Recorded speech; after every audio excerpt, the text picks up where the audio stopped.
મુખ્યમંત્રી ભૂપેન્દ્ર પટેલે કોંગ્રેસના રાષ્ટ્રીય અધ્યક્ષ મલ્લિકાર્જુન ખડગે દ્વારા ગુજરાતના લોકો અંગે કરાયેલા નિવેદનને આઘાતજનક ગણાવ્યું છે।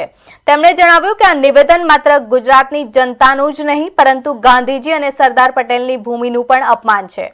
મુખ્યમંત્રીએ કોંગ્રેસની માનસિકતા પર પ્રહાર કરતા કહ્યું કે ભાજપની વિકાસની રાજનીતિને મળતા સમર્થનથી કોંગ્રેસની વિચારોની દિશા સ્પષ્ટ થાય છે। તેમણે યાદ અપાવ્યું કે સરદાર સાહેબની પ્રતિમા બનાવવામાં કોંગ્રેસે અડચણો ઊભી કરી હતી। સરદાર સરોવર પ્રોજેક્ટમાં પણ અવરોધો ઊભા કર્યા હતા અને ખેડૂતોને નુકસાન પહોંચાડવા માટે ખાતરની ફાળવણીમાં કાપ મૂક્યો હતો। ભૂપેન્દ્ર પટેલે જણાવ્યું કે વાઇબ્રન્ટ ગુજરાતમાં રોકાણ અટકાવવા કોંગ્રેસે ઇન્કમ ટેક્સની નોટિસો આપી હતી અને નર્મદા ડેમની ઊંચાઈ વધારવા તથા દરવાજા મૂકવાની મંજૂરી પણ આપી નહોતી। તેમ છતાં નરેન્દ્ર મોદીએ આટલી અડચણો વચ્ચે ગુજરાતને પ્રગતિના માર્ગે આગળ ધપાવ્યું।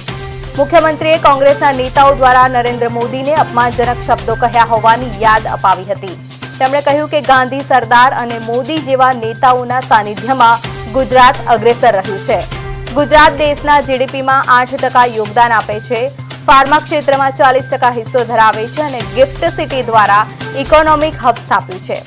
અંતે મુખ્યમંત્રીએ વિશ્વાસ વ્યક્ત કર્યો કે પીએમ નરેન્દ્ર મોદીના સમર્થન સાથે સ્થાનિક સ્વરાજ્યની ચૂંટણીમાં ભાજપને ભવ્ય વિજય મળશે।